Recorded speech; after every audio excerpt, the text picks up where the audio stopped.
All right, guys, welcome back. My name is Barnaby Ryan, I'm Jason Harris. and this is Ryan Harris Crypto. All right, you guys, jumping into it. I mean, looking at the overall market, it's $1.75 trillion. Kind of still, nothing really exciting going on with many of the coins, many of the projects. I know there's one I'm excited to talk about today. If you go to CoinMarketCap Barn, I can kind of Mhm. share some more stuff. So, Bitcoin, we see it's hovering around that similar range, 38,500. Nothing significant going on down the line, but if you look, we have nice movement from Terra Luna over the week, back up to $90. What was that all-time high you sold yours at? Like around like 100,000, I sold right? it at 100. Yeah. Yeah. So I mean, it's really not seen as much of a downtrend as some of the other projects, some of the other altcoins, especially during this turbulent time that we're going through. Yeah, if you compare that to like Solana, or Avax, or two Yeah, other they're coins almost that were, 50% down. yeah, that were really pumping, and they are, yeah. Yeah, and I mean, there's definitely a lot of bullish news out there around Terra Luna. I know that there's a few articles that I'm going to be going over today that I'm excited to share with you guys. I also kind of wanted to share some of our favorite resources. If you'll go to DeFi Llama, Of and let's share course. that with our lovely audiences here. And for those of you that are on the podcast, not watching the screen with us, DeFi Llama is a great resource, a great tool. It's just DeFiLlama.com. And you And can yes, you're hearing that right. DeFi Llama. llama, yes. It has a cute llama next to the name. So it's very, very nice. But even nicer than that is the information and the resources that are on there. I know that we haven't even gotten through exploring the entire site yet, but I love to use it for specifically the chains total value locked. And if you look down here, Ethereum, to no surprise, right, is Number number one. one. A lot of protocols, dApps, a lot of things built on top of the Ethereum network. But right under that at number two is Terra Luna. So, I mean, that's really impressive. And if you look across the board, I mean, right now, even in this moment, it has 1 minute change on here and it's up 80%. Um, and another thing I like to point out is the market cap versus or divided by total value locked. So the lower the number, that's kind of what makes it more attractive and shows its strength, shows its popularity. And 1.3 is a really strong one. So Terra Luna is like above BNB even, which is pretty impressive. Like look at how many 333 protocols built on top, tons of things built on top of the Binance Smart Chain. But Terra is just on its tear, doesn't care, making waves. So maybe I could jump into one of my first stories if that's okay, since Yeah. I'm on a roll No, here that's with fine. Terra. Yeah, that's fine. I just wanted to point out right here where Terra is. Because I really love these graphical representations, and you can see that right here, for those that can't see, on DeFi Llama, the page that Jason's talking about, you can see that little sliver right here that Terra is, and you can see how quickly it's popped up and taken that second spot. Yeah, it's just like Like open by in its storm. mouth. It's open in its mouth. Yeah, It's, it looks small, but when you look at its performance compared to everything else, you see that cone, that cone shape. It's eating more yeah, more market share. it looks like it wants to eat into the other market share of like all the other chains, and even down into Ethereum's market share. So Mhm. yeah, I love that actually about DeFi Llama too, that no matter what kind of learner you are, because some people really like that visual. I think you love the visual, the charts, Helps my right? brain process I it. like to see lists. I like to be, concise, but it's got it all. So, Mhm. I love this as a resource. We use it a lot. All right, so Which one? jumping into my first story, it's from cryptosaurus.com. So Got Terra you. volume on KuCoin, a very How did I notable know? used exchange.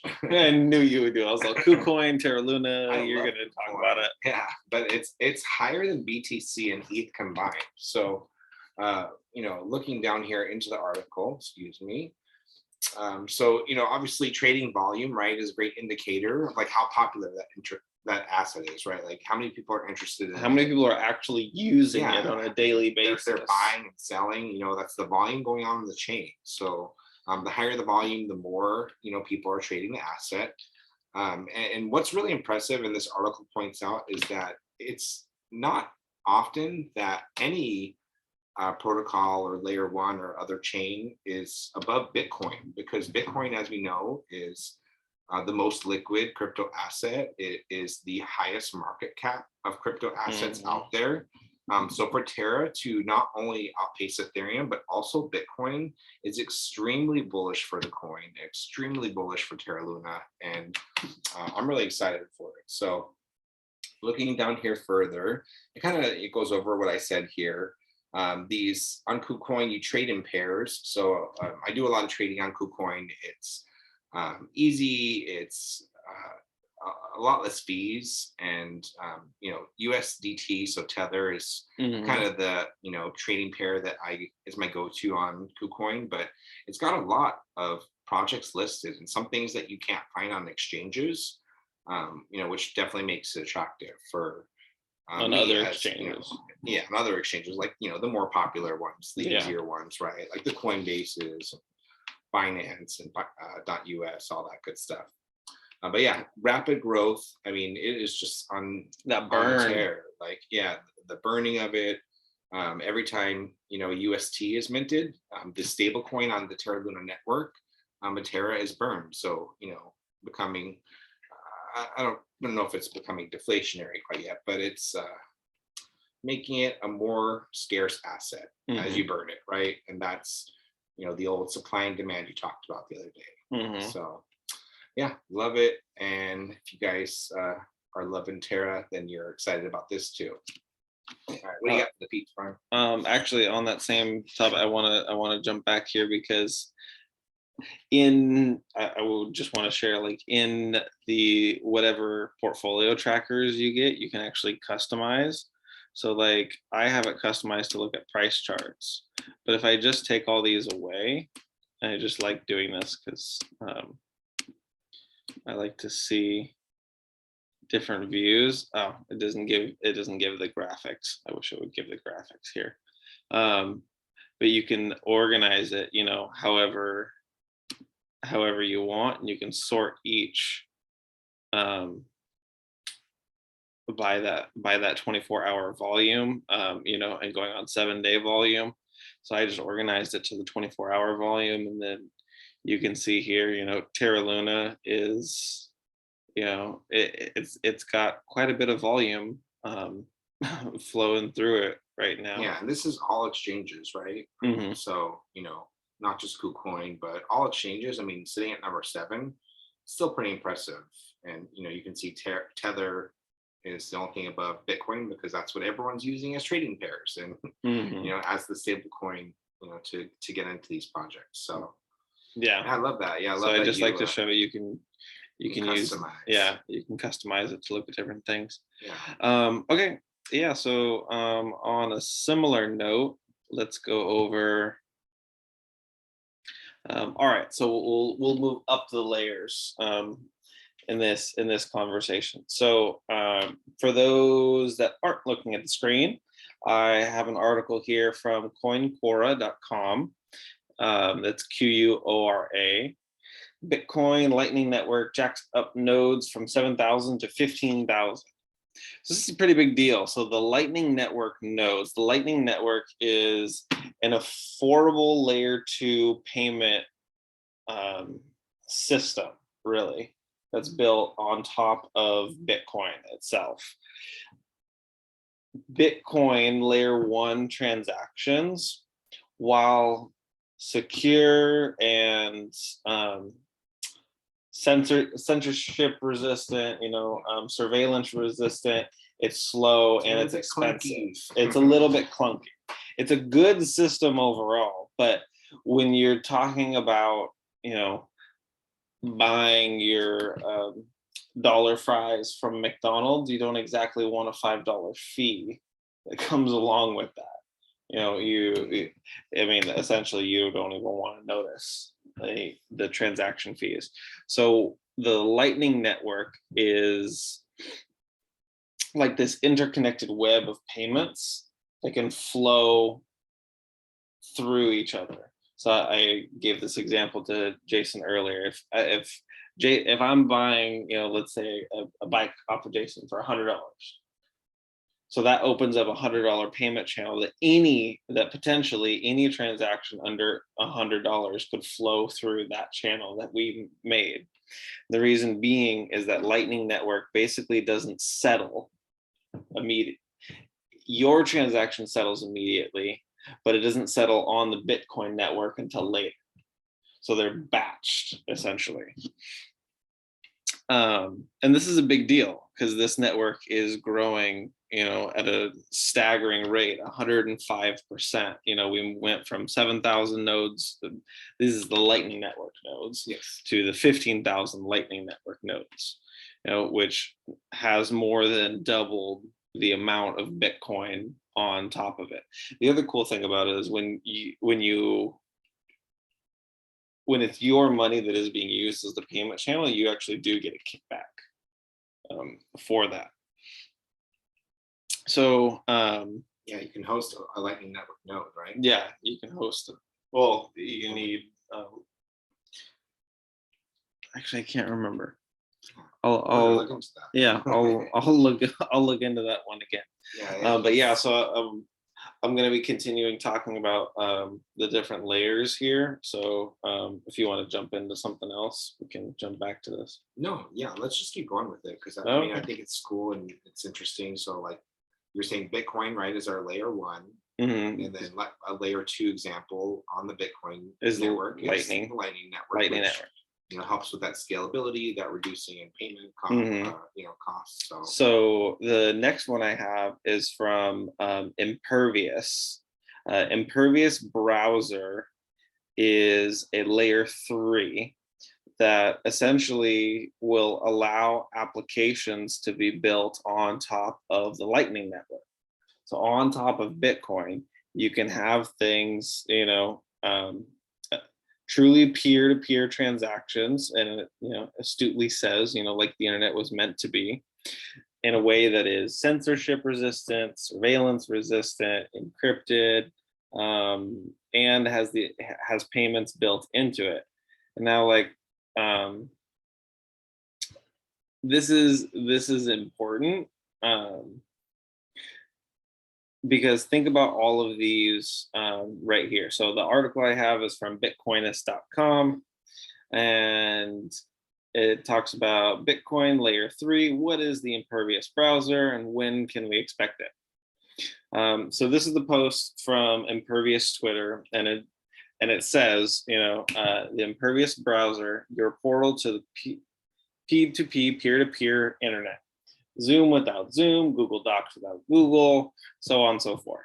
So what it allows is it allows us to use Bitcoin for all of the privacy advantages, the convenience, having a monetary system isn't monitored by people, but is functions through a computer program that can't be altered based on how much it wants to inflate itself, right? And all these things, all these applications can happen on top of them without these companies being able to take our information, sell our information, without these companies being able to lock us out. You mean you could actually maybe be responsible for your information, and you could actually be responsible for your own information, what is shared and not? Yes, and decide what you want to listen to on the internet, and not let some big tech company tells you what they think is appropriate and for even your, potentially profit for you to yourself hear for what you are going to share. And even we often leave that out of the conversation too, because the information that you leave on the internet isn't for nothing. It's used every day by these big companies. And what if you could, that's always been a pipe dream with the way that we currently have the internet set up, because we can't do that. We don't own our own data. It belong to these big conglomerates, but, and I mentioned this earlier, identity without state is in the exact same way, that you can verify crypto transactions on the blockchain. You can have IDs that are fully verifiable on the blockchain, which no one can, which no one can see, steal, but can be verified, right? Yep. So think of like it's an NFT use case even, like, right? Like, I mean, making it secure and on the blockchain. You know, people can take a picture of your ID, but it doesn't mean that they are you or that they, you know, have your identity. You know, this is just a new way to think about it, and it's a use case for, you know, Web3 and how it's going to change the future. Yeah. So here's the dashboard for Impervious. So I actually just inputted, you know, my information, so I haven't gotten an account just yet. But here is from a post on Twitter about what it looks, what the dashboard looks like. So, you know, again, you can have peer-to-peer. Not only can you, you know, video chat, you know, for free, message for free, you know, you can have all this functionality, but you can do it with, you know, payments already built in, you know, is I love it. It's like a one-stop shop. It's literally a one-stop shop for everything. And I know like Bitcoin maximalists are like, you know, probably thrilled about this because, you know, so often the use case, right? And like there's probably half of them that are thrilled and half of them that are like, it's pointless. Well, no, because I mean, Bitcoin is like, you know, downplayed because, you know, it's just a store of value. You know, there's nothing that, you know, it was too clunky, right? Like we talked about, you can't really build on top of it. But the layer 2 and the scalability and the reducing of fees allows for, you know, projects like Impervious to, you know, be viable. So these this article, or the one before, I don't know, one of these articles, you got to look them up yourself if you want more detailed information. But it actually talks about how even though it is this one, even though Bitcoin doesn't have any layer 3s on it, you know, compared to the thousands that are on Solana and Ethereum, there's more market share already locked into Bitcoin.